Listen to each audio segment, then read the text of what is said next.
Okay, let us talk about the building material, which is cement. Cement is extremely ground material having adhesive and cohesive properties which provide binding medium for the discrete ingredients. Cement जो होता है वह concrete के अंदर aggregate sand के लिए एक adhesive और कोहेसिव मटेरियल की तरह, बाइंडिंग मटेरियल की तरह एक्ट करता है. Adhesive is like a Fevicol and cohesive is like a stone. ठीक है, तो फेविकॉल दो चीज़ों को आपस में चिपका देता है और कोहेसिव की चीज़ों को आपस ही में चिपका के रखता है. अब हम आगे बात करेंगे मैन्युफैक्चरिंग ऑफ द सीमेंट की. Cement was manufactured old process with a wet process and now the modern process is known as dry process.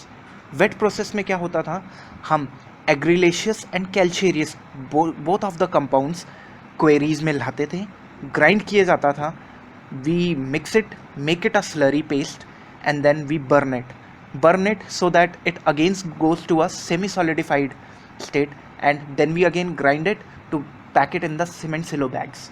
अब ड्राई प्रोसेस में, talking about the dry process, we just leave the part of water addition.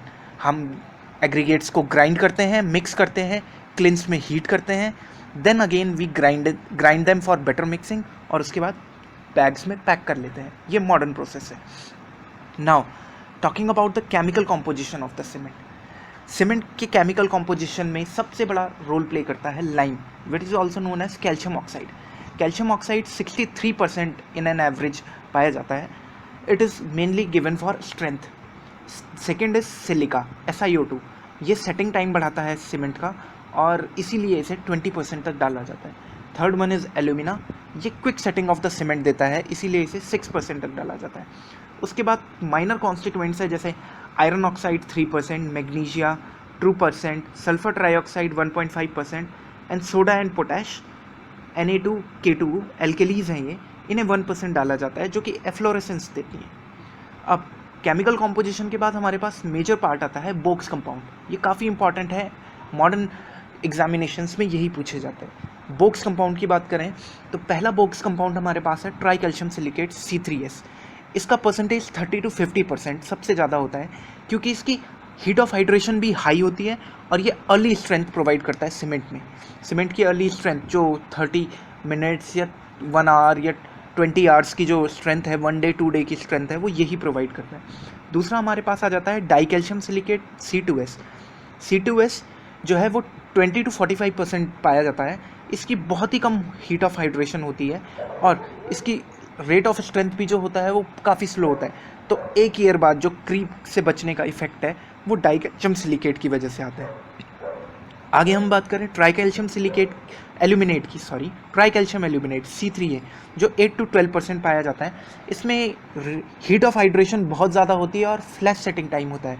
तो जितने भी आपके rapid hardening cements हैं वो उसमें try calcium aluminate की वैल्यू 15 to 20% तक पाई जा सकती है.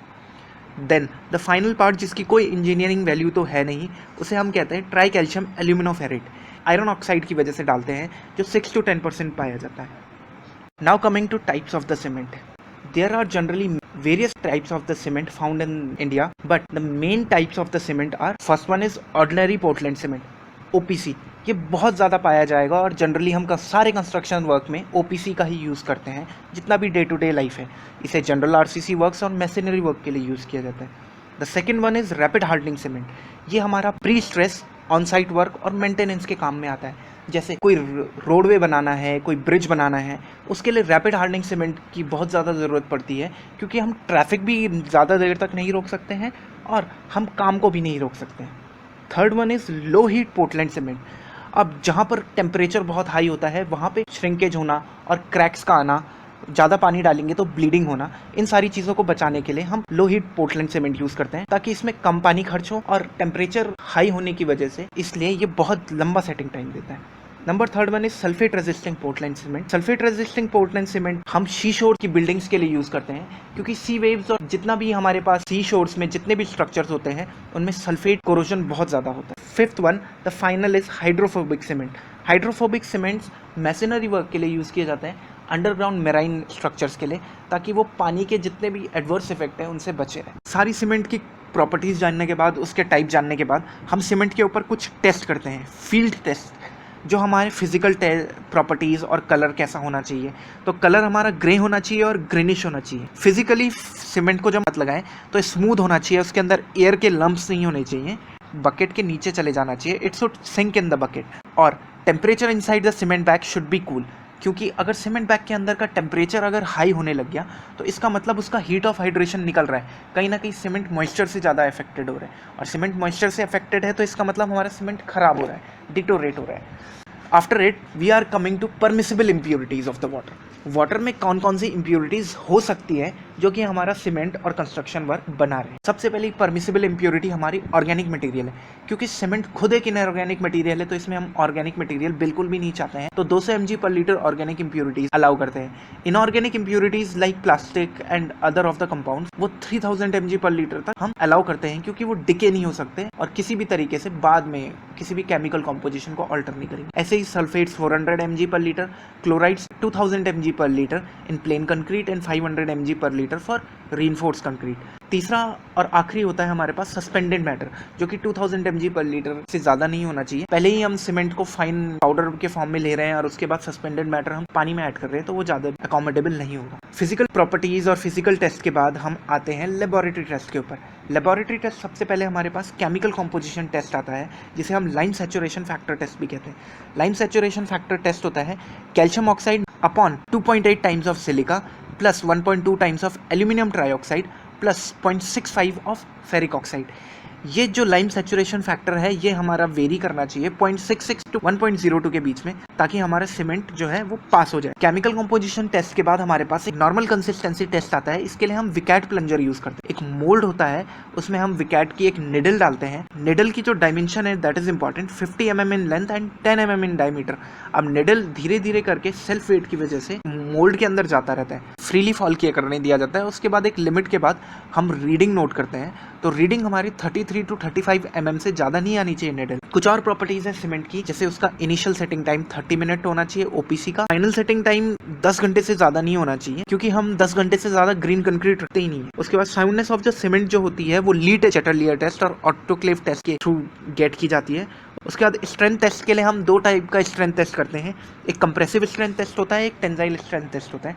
कंप्रेसिव स्ट्रेंथ टेस्ट में हम क्यूब्स बनाते हैं 250 mm के, मींस 25 सेंटीमीटर के क्यूब्स बनाते हैं, जिन्हें हम 1, 3, 7 और 28 डेज के वेरी में बार बार टेस्ट करते रहते हैं। 3 क्यूब्स हर दिन टेस्ट किए जाते हैं और जो एवरेज होता है, एवरेज वैल्यू होती है कंप्रेशन की, उसे निकालते हैं। उसके बाद दूसरा टेस्ट होता है टेंसाइल टेस्ट। इसमें हम ब्रिकेट्स यूज करते हैं। डायग्राम में आप देख सकते हैं ब्रिकेट को एक प्लंजर होता है, वो आपस में खींचता है, उसे स्ट्रेच करता है, तो टेंसाइल टेस्ट किया जाता है। ये 3 और 7 डेज के ब्रिकेट मोल्डिंग्स के ऊपर किया जाता है। और जनरली हमारे पास जो रिजल्ट आते हैं वो आता है कि टेंसाइल स्ट्रेंथ जो होती है वो 10 to 15% होती है कंप्रेसिव स्ट्रेंथ की। हमारे पास सातवां है फाइननेस टेस्ट। फाइननेस टेस्ट में आता है हमारे पास sieve method, air permeability method and Wagner turbidity method. अब सीव मेथड में हमारे पास 100 ग्राम ऑफ सैंपल अगर हम लेते हैं तो ओपीसी में सिर्फ 10% रेसिड्यू आना चाहिए सीव के ऊपर। Sieve is 90 micron. Rapid hardening cement का 5% आना चाहिए। पोज़ोलाना पोर्टलैंड सीमेंट का 5% रिटेन होना चाहिए सीव के ऊपर, बाकी सब का सब सीव के थ्रू पास ऑन हो जाना चाहिए। एयर परमिबिलिटी टेस्ट में हम सरफेस एरिया नोट करते हैं 1 ग्राम ऑफ द सीमेंट का। We note down how much surface area is covered by 1 gram of the cement. Wagner turbidity meter test में हम सीमेंट को डालते हैं, केरोसिन के साथ मिक्स करते हैं, उसके बाद लाइट रेस को पास करते हैं और फोटो इलेक्ट्रिक सेल के थ्रू रिकॉर्ड करते हैं कि how many light rays are scattering and how many light rays are truly passing. That is Wagner turbidity meter test. उसके बाद 8वां प्रॉपर्टी हमारे पास जो आता है वो आता है हीट ऑफ हाइड्रेशन का। अब heat of hydration calorimeter की वैल्यू से पता किया जाता है। It's a close container test. और पोज़ोलाना पोर्टलैंड सीमेंट की 7 डे की कैलोरी जो होती है वो 66 कैलोरी पर ग्राम होती है और 28 डेज की 75 कैलोरी पर ग्राम होती है। Very important data to be noted. Finally हमारे पास स्पेसिफिक ग्रेविटी टेस्ट आता है। Specific gravity test is obtained by Le Chatelier flask. I have tried to cover up many of the things in the cement. अगर इसके बाद भी कोई चीज़ें बची रह जाती हैं, please let me know below the comments and hit like and stay subscribed for more of the videos. Thank you and have a nice time.